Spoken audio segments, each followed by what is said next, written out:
Good morning, Connecting Point Church family. It is Friday morning, and that means it's another opportunity for me to share in some devotional thoughts out of our Following Jesus Bible reading plan from the YouVersion Bible app. Before we get to that, I want to remind you all about the community movie night tonight. Down at the community center. Hope you guys will be there. We'd love for y'all's help in working to just engage our community and demonstrate our love and care for those around us. Obviously, we need to make sure we're being respectful of social distancing and whatnot. But it would be awesome to see you guys out there and just showing your love and care and compassion for those around us. As I thought about our devotional passages for today, I think it would have been easier to kind of just default and work out of our passage from 2 Corinthians or even maybe to work out of Psalm. I mean, give thanks to the Lord, for he is good. His love endures forever, which is such a true statement. And one that for some reason has kind of been ringing around in my head for a little over a week now. Last Sunday, we sung this song, and one of the lines talks about how it is on God's love that we will build our foundation. And that also stood out to me. And when I put together this idea of God's love enduring forever, and on his love is where we build our foundation, I started thinking about this enduring foundation, which is something that is far beyond what this world ever has experienced. Even though foundations are supposed to be those things that last forever, it seems like even in this world, they eventually fail. And when they fail, things come tumbling down. And yet, think about that. If you have this foundation that endures forever, and what that would mean for the structure that is built on top of it. So this idea of my life being built on the foundation of the love of God, which endures forever. Anyways, it's beautiful. And maybe I could stop right there for our devotional thought, and just this call to continue to build our lives on the enduring love of God, this foundation that will never fail us. And we should do that. But for some reason, this passage in Isaiah is the one that really stuck out to me, the one that I really felt led to just have a conversation on it and to call out. And as I read it, I in fact,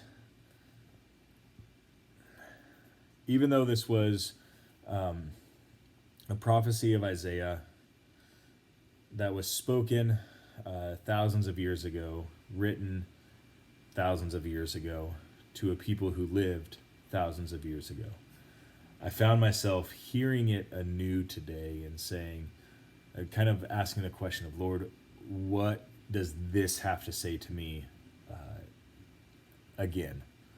Not just what did this say to them then, but what is this saying to me and to us now? And it was in Isaiah 29 verse 13, and kind of going on, that really just, I don't know, it hit me like a ton of bricks. And so I'm just going to kind of read this very beginning couple of verses, maybe just the first verse. Verse 13, it says, the Lord says, these people come near to me with their mouth and honor me with their lips, but their hearts are far from me. Their worship of me is based on merely human rules they have been taught. And then if you skip on down a little further into verse 30, chapter 30, verse 1, sorry, I was saying that backwards. Chapter 30, verse 1, this woe to the obstinate children, so the children of Israel, maybe even us, declares the Lord, to those who carry out plans that are not mine, forming an alliance, but not by my spirit. Specifically, they were going down to Egypt to seek protection and alliances from those around them instead of depending on God. And I think there are ways that we do this today, not with Egypt, but in other areas, where maybe we seek our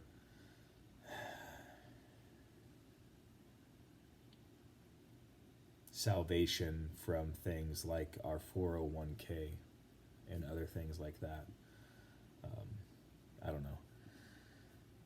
And then this idea down in verse 10, chapter 30, verse 10, where it says, they say to the seers, see no more visions, and to the prophets, give no more visions of what is right. Tell us pleasant things, prophecy, illusions. Leave this way, get off this path, and stop confronting us with the Holy One of Israel. And I think that is, I don't know. Think about that, about that statement that was just made, and how like ludicrous that sounds, and how us reading it now and thinking back thousands of years ago would easily look at that and go, man, what is wrong with these people? Like, it's so clear that they are forsaking God and for nothing, for stuff that doesn't even last. We just talked about this foundation that lasts forever, which is God's love, and yet they're trying to build their foundation on like Egypt and maybe even on these human rules that they have established for worship, and they are building their foundation on these things that just don't last. And it even gets to this crazy place where it's like they're saying we don't even want to hear the truth spoken anymore because it's no longer comfortable for us to hear those things. We don't care to wrestle. We want to come to our times of worship and be encouraged and walk away comfortable. We don't want to come to our times of worship and feel called out and challenged and stretched. We just want to get through life. And as I read this, I couldn't help but begin to ask the question of, is this where we are again today? Or maybe where do we find ourselves in the midst of this today? I recently had a conversation with some other pastors about in what ways have we allowed our societal upbringing to influence what we do in a spiritual sense, what we do in our times of worship. In what ways have we allowed the practices of our past to inform the way we come to a time of worship? And please hear my heart. I am not saying these things because I want to be overly critical of who we are as the church today, but I am asking these questions because I want to be overly sensitive to the God that we serve and make sure that everything and anything that we are doing is honoring and glorifying Him and is what He is asking of us, and not just what I am like understanding as Him expecting of us, if that makes sense. Like, I think it's super easy for us to work our way into a routine, so much so that we actually lose sight of the God that we are showing up to worship. Does that make sense? And that's not me trying to offer up a criticism, but a confession maybe of who we are as humans, and how when we get into these routines, when we find these comfortable spots, we tend to try to just stay in them, even if and when we feel like maybe God is calling us out of those areas. We typically will try to explain that away and maybe say things. Maybe we don't say these exact things, but we say things like, see no more visions. Give us no more visions of what is right. Tell us pleasant things. Prophecy, illusions. And I think it's important for us to constantly be asking these questions, not because we need to be skeptics of God or of our times of worship, but because we need to make sure that we, as the children of God, as the people of God, are always actually following God and not just mere, how did he put it? Where is it? Well, I guess not just plans that are not his, right? We need to follow God and not just our own understandings. We need to follow God's leadership and God's desires and not just our best guess at what that might be. And so for us to make sure that we are always on this path of pursuing God, this path of seeking his face, we have always got to find ourselves in this posture of humility where we are asking the question, is this what God is calling us to? Is this honoring to God? Is this what he would have us do? And I know we have talked regularly about how that's what we need to do in our life when it comes to decisions that we're making in our life. But I'm saying we also need to do that when it comes to the way we do our worship services, the way we sing our songs, the order in which we do, songs and then a sermon. Like we need to look at all these things, and again, not because we're critics, not because we're skeptics, but because we deeply desire to be pursuing God and to be in relationship with him.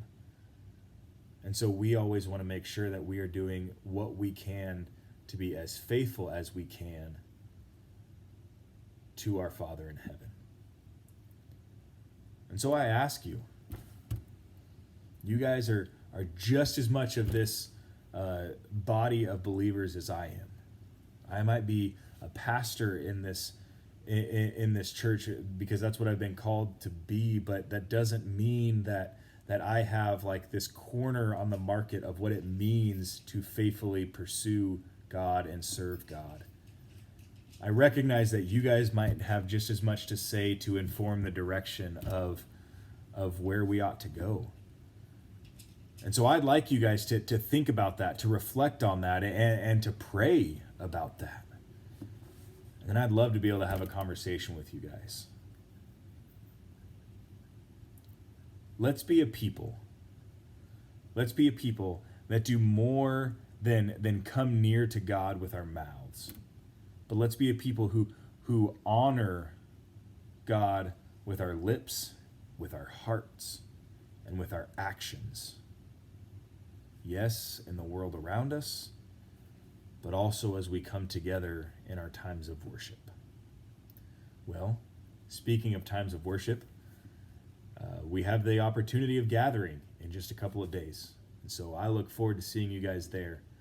And start preparing yourself now. I'm going to.